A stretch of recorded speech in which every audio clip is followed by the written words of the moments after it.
Qu'est-ce que c'est puissant la louange.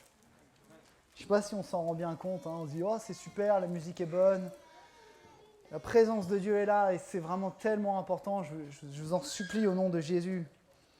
Vraiment profitez de chaque seconde, chaque microseconde de la louange. C'est un temps privilégié avec le Seigneur Jésus. C'est un temps autant privilégié que la parole de Dieu parce que dans la louange, le Saint-Esprit parle.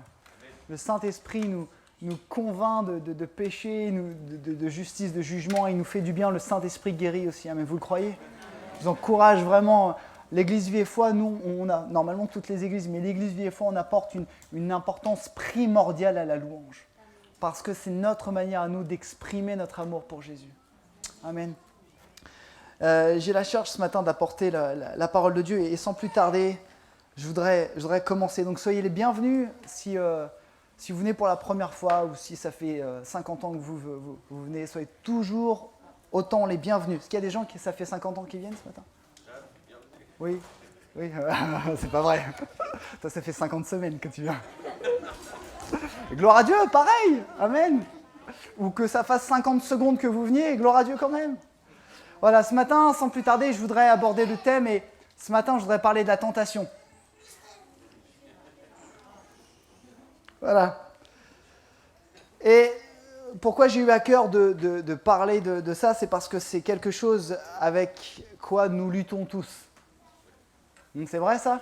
Vous levez la main pour dire c'est vrai? Bougez pas, je prends une photo. Et j'ai lu la parole de Dieu dernièrement et j'ai lu un passage qui m'a vraiment enseigné, faire du bien, qui m'a fait du bien pour par rapport à la tentation et je voulais vous le partager. Donc, on va parler ce matin de la tentation. Qui n'a jamais été tenté parmi nous? Que le premier hypocrite et menteur lève la main. Ou la menteuse. Qui n'a jamais acheté quelque chose dont il n'avait pas besoin? Qui n'a jamais repris 3 fois du plat de résistance? Charlie, je parle pour toi. Ah, pardon, Charlie, c'est 5 fois du plat de résistance.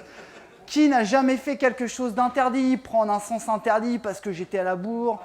Sortir pendant le confinement sans mon attestation. Ouh là là. Okay. Qui n'a jamais été tenté? Qui n'a jamais été tenté de critiquer quand la personne en face de vous, vous avez tendu la perche? Vous connaissez cette expression, quand quelqu'un tend la perche, bon, on saute les 2 pieds dedans. Okay. Qui n'a jamais été tenté? Aucun, bien évidemment. Qu'est-ce que la tentation? La tentation, c'est une impulsion, c'est une envie qui nous pousse à faire quelque chose. Et le terme de tentation, il est connoté religieusement. C'est comme ça. Pourquoi? Parce que la tentation, c'est connoté négativement. C'est de faire quelque chose de mal. On ne dit jamais « Oh, j'ai été tenté d'être généreux ». Non, j'ai été… Non, pas du tout, non. Et c'est généralement, le dictionnaire dit que c'est une impulsion qui nous pousse à faire quelque chose de mal par rapport à Dieu, par rapport aux enseignements de la Bible. Et le mot grec qui est dans le Nouveau Testament, c'est le mot pérasmos qui veut dire plein de choses, mais notamment séduction, épreuve. Quand nous sommes tentés, nous sommes séduits et nous passons à travers une épreuve. Il n'y a pas que la maladie ou les difficultés, les conflits qui sont des épreuves. La tentation est une épreuve et on va le voir ce matin. La tentation, chers amis, c'est certainement le 2e acte le plus connu du diable. Le premier acte, c'est la rébellion. Quand Lucifer s'est dit « je vais être l'égal de Dieu ». Ça, c'est sa première erreur, la plus fatale. La deuxième, c'est son action dans le jardin d'Éden sous l'apparence d'un… Merci, pas d'un poulet, oui, un serpent. Et il a tenté Adam et Ève. La tentation, oui, il a tenté Ève et Adam, pardon. Un frère qui dit non, c'est pas dans ce sens-là, oui. Mais peu importe, hein, l'homme et la femme seront un, ok, donc c'est la même chose. Chers amis, la tentation, vous savez qu'elle ne vient pas de Dieu. Vous le savez ça? La tentation ne vient pas de Dieu. La Bible dit, on verra peut-être après, que Dieu ne tente pas. Et j'avais dit dernièrement lors d'un message, Dieu il éprouve. Et quand Dieu il éprouve, il entraîne. Mais Dieu ne tente pas. Et on va lire ensemble quelques passages. Ce matin, si vous avez votre Bible, je vous invite à l'ouvrir, mais sinon ça va s'afficher sur l'écran. J'en profite pour dire que si vous n'avez pas de Bible, ce matin, on serait heureux de vous en offrir une. N'hésitez pas à aller à l'espace d'accueil à la fin de la rencontre, un des responsables vous en offrira une. Dans Genèse 3.6, Genèse, le premier livre de la Bible, 3.6. Et on va commencer au verset 6 qui nous dit « La femme vit que l'arbre était bon à manger et agréable à la vue, et qu'il était précieux pour ouvrir l'intelligence. Elle prit de son fruit, elle en mangea, elle en donna aussi à son mari, qui était auprès d'elle, et il en mangea. » La tentation, il faut savoir que la tentation touche notre corps, notre âme et notre esprit. La tentation touche nos pensées. Si on revient sur ce texte, regardez, elle a vu qu'il était précieux pour ouvrir l'intelligence. Ça veut dire que ses pensées avaient été perverties pour le serpent. On peut être tenté dans nos pensées, mais on peut également être tenté dans nos organes, dans notre langue, dans notre yeux. Vous comprenez ? Dans nos yeux, dans nos mains. Pourquoi ? Regardons ce texte. La femme vit que l'arbre était bon à manger et qu'il était précieux. Elle prit de son fruit et elle en mangea. Autrement dit, la tentation, elle concerne toutes les dimensions de l'être humain. La tentation est-elle un péché ? Ah ah ! La tentation n'est pas un péché. Quand tu es tenté, tu ne pêches pas. Si tu succombes à la tentation, tu pêches. Oui ? Je préfère le dire ce matin. Hein. La tentation est un péché si on se laisse vaincre par la tentation. D'accord ? Je sais que j'ai un frère dans l'assemblée, Charlie, qui est gourmand, qui aime beaucoup, je sais pas, t'aimes tout en fait, de toute façon, finalement. Tu avec un bon petit gâteau, ok, que Charlie a mangé, il a fini de manger, il a plus faim, que je viens avec mon petit gâteau autour de lui, que je tourne comme ça, Charlie. Bon bah Charlie, tant qu'il n'a pas pris du gâteau, il résiste. Bon, ça va pas durer longtemps. Mais voilà, c'était un petit exemple pour vous détendre. La tentation est un péché si on se laisse vaincre par la tentation. Dans l'épître dans la lettre de Jacques, dans le livre de Jacques, au verset 15 du chapitre 1, il est dit « Puis le mauvais désir conçoit et donne naissance au péché. » Okay, la tentation, c'est le prémisse du péché. Alors, ce matin, je voudrais voir avec vous quelques points. Un premier point, d'où vient la tentation ? Parce qu'on pourrait se dire, c'est pas juste, nous on est tentés, c'est compliqué. D'où est-ce que ça vient ? La tentation, c'est un héritage. Ce n'est pas un super héritage, on préfère hériter d'autres choses, mais c'est un héritage de la chute d'Adam et de Ève, ou d'Ève et Adam, si tu préfères. La tentation est un héritage qui provient de la chute de l'homme, qui a été séparé de sa relation avec Dieu. Adam et Ève ont été tentés. Parce que Adam et Ève sont, entre guillemets, les ancêtres de tout le genre humain, puisque eux ont été tentés et ont péché, nous aussi nous sommes pécheurs et nous serons tentés. Vous voyez la filiation ? Il y a quelques milliers d'années ou millions d'années, mais la filiation est bien là. Donc d'abord, c'est un héritage. On n'achète pas la tentation, on l'hérite de notre nature pécheresse. La tentation, et c'est ce qui m'a marqué, qui m'a poussé un petit peu à partager ce texte avec vous ce matin, elle vient d'abord de l'intérieur, avant de venir de l'extérieur. Charlie pourrait dire, Mathias, il n'est pas gentil, il se balade autour de moi avec un petit gâteau aux pommes, avec un léger coulis de cannelle. T'as faim, hein ? Non, ça ne vient pas d'abord de l'extérieur. La tentation vient d'abord de l'intérieur. On va lire un passage ensemble dans Jacques 1,14. Il va pouvoir s'afficher. Écoutez bien, lorsque nous sommes tentés, ce sont les mauvais désirs que nous portons en nous qui nous attirent et nous séduisent. Puis, le mauvais désir conçoit et donne naissance au péché, et le péché, une fois parvenu à son plein développement, engendre la mort. Donc, la tentation, elle est en nous. D'abord, elle vient d'abord de nous parce que nous portons, à cause du péché de l'homme et de la femme, du mauvais désir. Je vais vous donner un exemple. Est-ce qu'on doit apprendre à nos enfants à mentir ? Est-ce qu'on doit leur apprendre à tricher ? Est-ce qu'on doit leur apprendre à être égoïste ? C'est bizarre, ils le font tout seuls. C'est inclus dans le pack à la naissance. Je ne sais pas, ce n'est pas une option.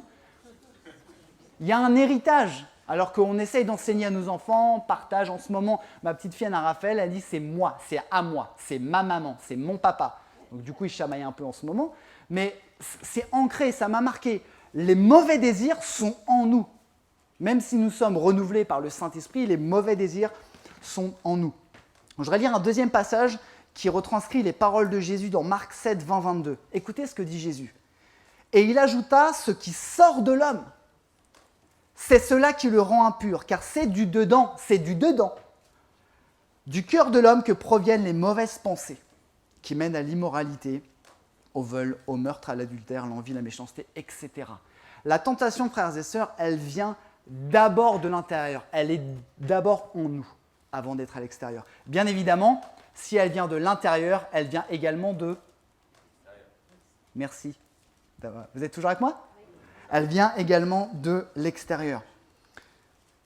Quand Jésus était dans le jardin de Gethsémani avec les disciples, il leur dit, donc c'est pardon, excusez-moi, je me suis trompé, avant le Gethsémani, quand Jésus avait été tenté dans le désert, il nous est dit dans Matthieu 4 que Jésus fut emmené par le Saint-Esprit dans le désert et il fut tenté par le diable. La tentation vient également de l'extérieur. Ça veut dire que nous sommes entourés de la tentation, intérieur-extérieur. Aujourd'hui, pas besoin d'aller dans le désert pour être tenté. Allume ton téléphone. Regardons la télé. Allons dans les supermarchés. Écoutons les conversations au travail ou entre amis. Nous n'arrêtons pas d'être tentés. Je partage une rapide anecdote. Quand on a eu la chance de faire construire notre maison avec Isabelle, on était plus ou moins à un groupe d'amis qui faisait construire des maisons, bien évidemment. Donc, on parle tous de la même chose. Voilà. Et quasiment 100%, je vais peut-être dire 95% pour ne pas exagérer, des personnes autour de nous faisaient que du travail dissimulé, travail au noir. Vous voyez ce que c'est ? Ok ? Quand vous êtes dans un environnement d'amis qui sont, somme toute, très gentils, et qui disent « Ah non, fais pas ça, c'est moins cher, ça… » Votre désir pousse à quoi ? Quand on se moque de vous parce que vous payez beaucoup plus cher que les autres et que vous dites « Non, non, moi je suis croyant, je vais être honnête par rapport à la parole de Dieu. » La tentation vient de l'extérieur. Vous voyez ce que je veux dire ? Les gens autour de nous, même involontairement, parce qu'ils n'ont pas le Seigneur dans leur vie, certainement, ils nous tentent et ils nous amènent à faire de mauvaises choses. Ça veut dire que la tentation, nous la combattons sur tous les fronts. On la combat à l'intérieur, on la combat à l'extérieur. Et c'est ça qui fait qu'un combat est très difficile. Alors, un autre point, comment vaincre la tentation ? Est-ce que ça intéresse des gens de savoir ? Oui, on verra ça dimanche prochain. Bonne journée à tous. Non, je vais l'aborder aujourd'hui. Comment vaincre la tentation ? J'ai une excellente nouvelle pour nous ce matin. La Bible dit que nous pouvons vaincre la tentation. Non, j'ai dit une bonne nouvelle. La Bible dit que nous pouvons vaincre la tentation. Amen. Est-ce que vous le croyez ? Amen. Pour deux raisons. La première, c'est que Jésus-Christ sur la croix nous a donné la victoire. Amen. Jésus est allé sur la croix, c'était la victoire de Jésus, la défaite de Satan, la victoire sur le péché. La tentation, elle vient du péché, donc littéralement, nous avons la victoire grâce à la croix. Et deuxième chose, il est marqué dans la Bible que Dieu ne permet... Oups, vous avez vu, il est vivant. Dieu ne permettra pas que nous soyons tentés au-delà de nos forces. C'est dans 1 Corinthiens 10, 13. On peut lire « Les tentations qui vous ont assaillis sont communes à tous les hommes. D'ailleurs, Dieu est fidèle et il ne permettra pas que vous soyez tentés au-delà de vos forces. » C'est la suite qui m'intéresse. Au moment de la tentation, il préparera le moyen d'en sortir pour que vous puissiez y résister. Vous avez déjà remarqué ça ? Dieu nous permet de ne pas être tentés au-delà de nos forces, mais il prépare la sortie. Et j'ai envie de nous dire ce matin, cherchons la sortie quand nous sommes tentés. Cherchons la sortie quand nous sommes tentés. Et je voudrais m'arrêter juste quelques secondes ce matin. Si la Bible dit que nous ne sommes pas tentés au-delà de nos forces, et si la Bible dit que Jésus a remporté la victoire à la croix et que nous sommes victorieux, alors, quand tu dis, quand je dis, je ne peux pas résister, c'est faux. Ça voudrait plutôt dire « je ne veux pas résister ». Prenons un temps ce matin et je me mets en premier. Combien d'entre nous ont dit oh « non, je ne peux pas résister », que ce soit, peu importe. Je ne peux pas résister. Bah, si tu dis je ne peux pas résister, ça veut dire que tu dis quelque part que la Bible ne dit pas vrai. Qui croit que la Bible dit vrai ce matin? Est-ce que vous croyez que toute la Bible dit la vérité? Ok, donc je nous encourage ce matin à faire attention à ce que nous disons. Je ne peux pas résister, sauf en rigolant bien sûr. C'est pas possible, c'est pas biblique, c'est pas chrétien. C'est pas chrétien. Alors on va voir ce matin 4 moyens de mieux résister et vaincre à la tentation. Il y a un texte dans la Bible qui nous encourage beaucoup, dans Jacques 4,7, qui nous dit « Soumettez-vous donc à Dieu, résistez au diable, et il fuira loin de vous. » Amen. Premier point, il y en a 4. Merci Claire. On va voir 4 moyens de résister et vaincre la tentation. Le premier, c'est la sanctification et la progression spirituelle. Qu'est-ce que se sanctifier? C'est peut-être un mot un peu barbare pour vous.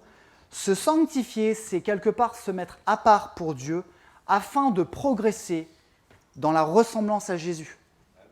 Dans le caractère, dans la conversation, dans les pensées. Plus je ressemble à Jésus, plus je me sanctifie. Je ne peux pas être saint comme Jésus. Ce n'est pas possible. La Bible dit que notre corps, encore, il est charnel, il est pécheur. Par contre, je peux progresser à la ressemblance à Jésus. Okay? Ça, c'est la sanctification. Okay?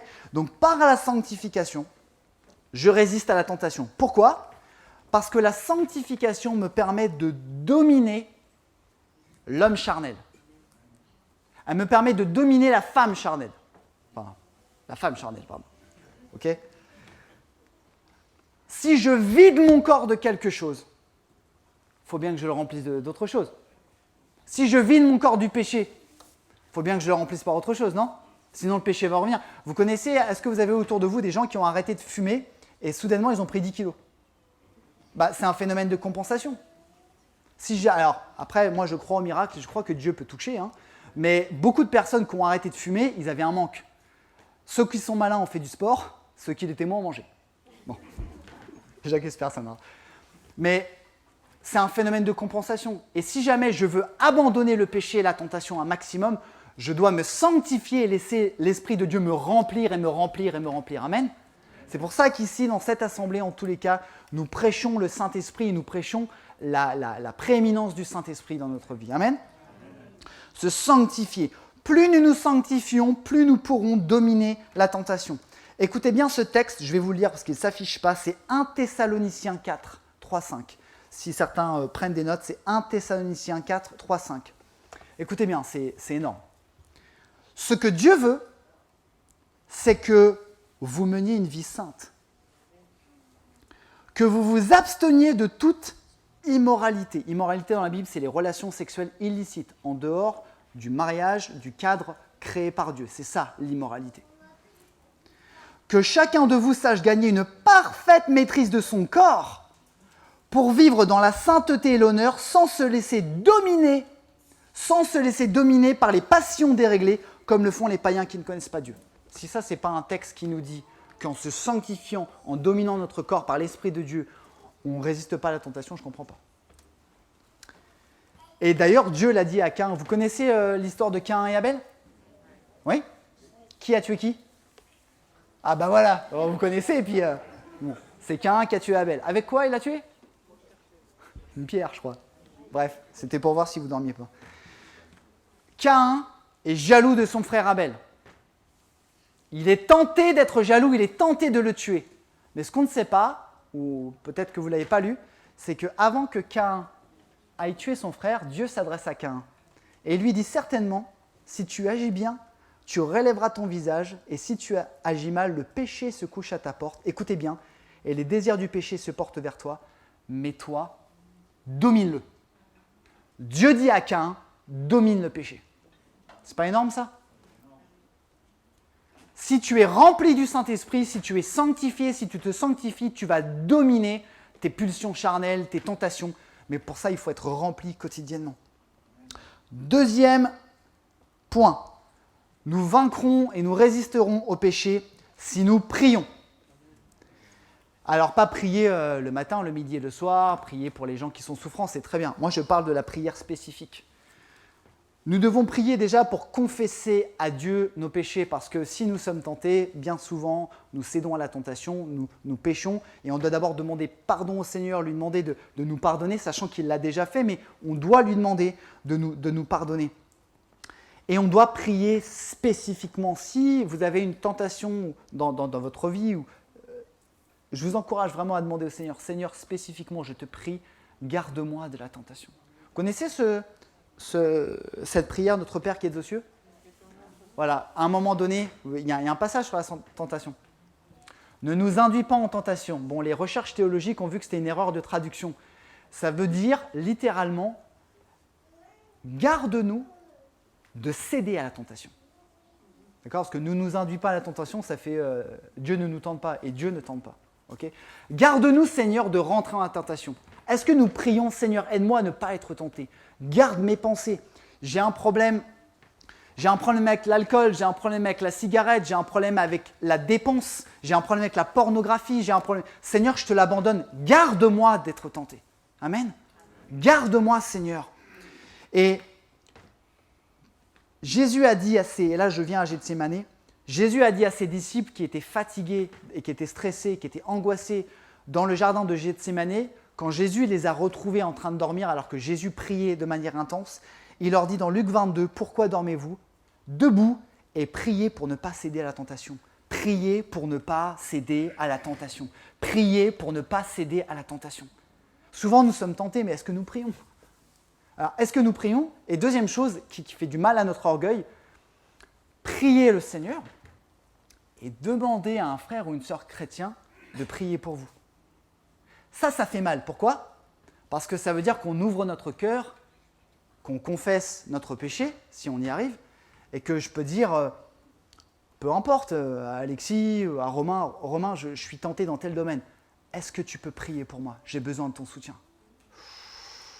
Ça fait mal à l'orgueil. Mais vous savez quoi? Dieu résiste aux orgueilleux, mais il fait grâce aux humbles. Amen. Vous êtes prêts à le faire? Amen. Il y a eu un amen. On est passé de 80 amen à 1. C'est important de prier spécifiquement. Seigneur, garde-moi de la tentation.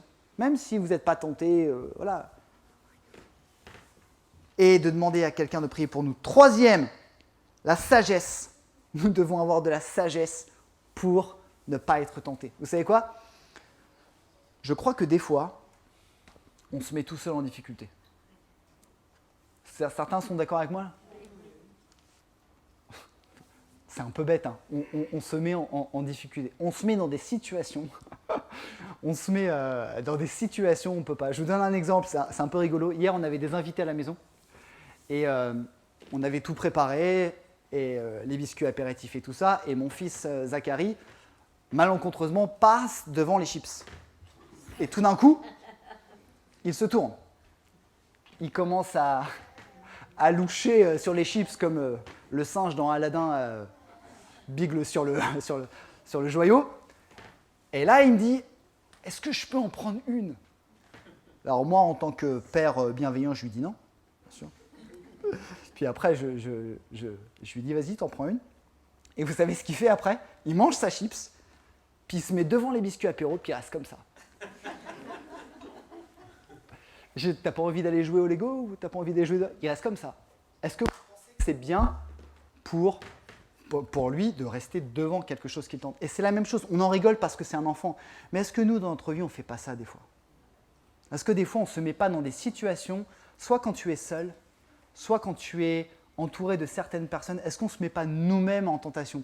Et après, on cède à la tentation, et après, on culpabilise. Seigneur, je suis qu'un pauvre pécheur, et on descend au fond du gouffre. Alors qu'à la base, on doit prier pour que le Seigneur nous donne sa sagesse. Amen. La sagesse, nous devons avoir la sagesse de ne pas nous mettre en difficulté. Pourquoi croyez-vous que les pasteurs ou les responsables d'église encouragent les chrétiens à prier le matin? On peut prier à n'importe quel moment, mais c'est parce que quand tu commences ta journée, demande au Seigneur de te donner la sagesse. Parce qu'au fur et à mesure de ta journée, quand tu vas prendre la route, quand tu vas aller au travail, tu vas être tenté. Si tu pries le matin pour que Dieu t'accorde la sagesse, la parole de Dieu dit que celui qui demande la sagesse la demande avec foi. Amen. Et on doit prier, je vous encourage à prier le matin avant de commencer la journée. Dernier passage, dernier point pour vaincre la tentation, la vigilance quotidienne. Chaque matin, mes amis, le combat recommence. Tu as gagné le lundi, tu as gagné le combat grâce à Dieu, tu as gagné le combat contre la tentation. Le mardi, ça recommence.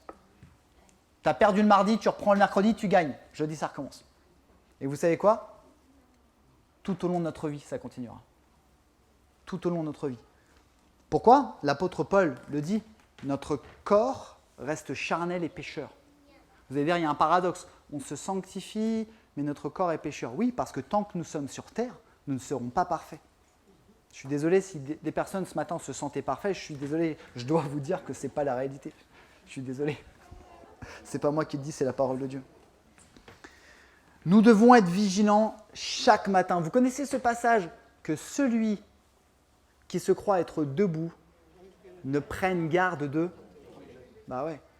Tu as une victoire pour le lundi. Cas pratique. Le dimanche, tu vas voir un frère et une sœur. Ah, mon frère, ma sœur, prie pour moi, je suis tenté dans ça. Le lundi, tu as une victoire. Le lundi soir, gloire à Dieu. Tu envoies un SMS, merci mon frère, continue à prier. Bah, le mardi matin, tu relâches ta vigilance. Et à 8h54, boum ! Nous devons être vigilants chaque jour. Chaque victoire remportée n'est pas définitive. La seule victoire qui est définitive, c'est celle de Jésus à la croix. Amen. Et c'est vraiment important que nous soyons vigilants chaque jour. Et cette vigilance, elle concerne tout le monde. Dans cette salle, dans le monde entier, quel que soit notre âge, quelle que soit notre condition sociale et quelle que soit notre maturité spirituelle. Cette vigilance, nous devons tous l'avoir. Que ça fasse 25 ans que tu es converti ou que ça fasse 5 minutes, nous devons être vigilants parce que ça reviendra. Ça reviendra. Et je ne vais pas être plus long ce matin, je voudrais conclure. Ce qui est vraiment important, c'est de comprendre que celui ou celle qui cède à la tentation, écoutez bien cela, on va tous céder à la tentation. Hein. C'est, à un moment donné, on doit progresser, mais soyons humbles aussi, arrêtons d'être hypocrites et de dire moi je ne pêche pas, moi je ne cède pas à la tentation, c'est pas vrai, c'est un mensonge ça. Celui ou celle qui cède à la tentation prouve qu'il n'aime pas réellement Dieu. Celui qui cède à la tentation prouve qu'il n'aime pas réellement Dieu et il fait preuve, comme Adam et Ève, d'un manque de crainte de l'Éternel. Pourquoi ? Vous savez que la crainte de l'Éternel, c'est le respect de l'Éternel. Craindre Dieu, c'est pas avoir peur de Dieu, un peu quand même parce qu'il est grand, mais c'est surtout avoir du respect pour Dieu. Si jamais tu cèdes à la tentation, si moi, Mathias, je cède à la tentation, je suis en train de dire à Dieu, tu n'en vaux pas le coup. Ce que tu me demandes, ça ne vaut pas le coup. Si tu dis je ne peux pas résister, ça veut dire que tu dis que la Bible ne dit pas la vérité. Et comme Adam et Ève, comme moi, à différents moments de ma vie, et peut-être encore, ça viendra, tu manqueras de crainte de l'Éternel. Je voudrais vous lire un dernier passage avant qu'on prie ensemble. C'est dans l'épître de Jean, c'est dans 1 Jean 2, verset 15. « N'aimez pas le monde ni rien de ce qui fait partie de ce monde. Si quelqu'un aime le monde, écoutez bien, si quelqu'un aime le monde, c'est quoi ? C'est les pratiques qu'on fait qui ne sont pas en adéquation avec la Bible. Hein. C'est pas le monde. Bien sûr, il faut aimer le monde, il faut aimer les gens, mais on parle des choses que les gens font qui ne sont pas la gloire de Dieu. Si quelqu'un aime le monde, l'amour pour le Père n'est pas en lui.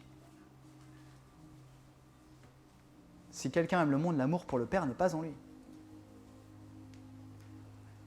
Et je pense que nous devons rectifier notre vie, tous autant que nous sommes. Moi le premier. Entre tentation et inspiration.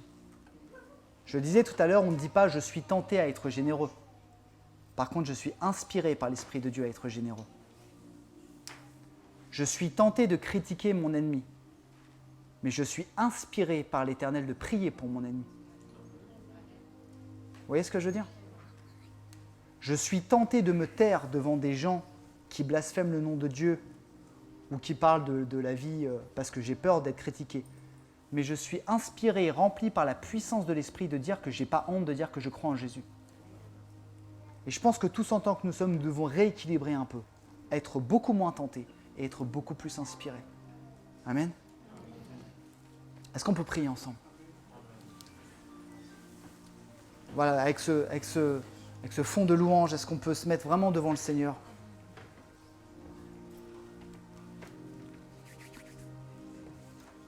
Et je voudrais prier ce matin, je ne vais pas faire d'appel ce matin, mais je voudrais prier le Seigneur et je voudrais faire cette prière en notre nom à tous.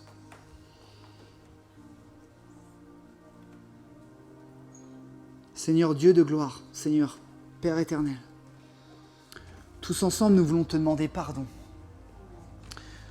Je veux te demander pardon, Seigneur Jésus, à titre personnel et pour toutes les fois où j'ai cédé à la tentation, Seigneur Jésus, où j'ai manqué de respect par rapport à toi, Seigneur. Vraiment, je te demande pardon parce que tu es un Dieu saint, tu es un Dieu tellement grand, tellement majestueux que tu mérites mon meilleur, Seigneur. Et nous voulons venir à toi aujourd'hui et te demander, aide-nous, Seigneur Jésus, à vaincre la tentation. Aide-nous, Seigneur Jésus, à vivre comme les disciples, Seigneur Jésus, par la puissance de la victoire de la croix et par l'action du Saint-Esprit dans notre vie, Seigneur. Aide-nous à mener un combat, Seigneur, avec l'aide du Saint-Esprit, la prière, Seigneur, et la sagesse contre chaque tentation que nous aurons. Je te prie pour chaque homme, chaque femme, chaque enfant dans cette salle par rapport à la tentation peut-être qu'il ou elle a dans son esprit. Je prie au nom de Jésus que tu puisses les bénir. Je prie au nom de Jésus que tu puisses les équiper, que tu puisses leur faire sentir ta présence, Jésus. Parce que tu es un Dieu fidèle et qui ne permettra pas que nous soyons tentés au-delà de nos forces, Seigneur Jésus. Je prie vraiment que tu nous aides à grandir, que tu nous aides à nous sanctifier, Seigneur Jésus. Nous voulons tous ensemble te dire, à ton nom soit seule la gloire. Amen. Amen. Que le nom du Seigneur soit béni.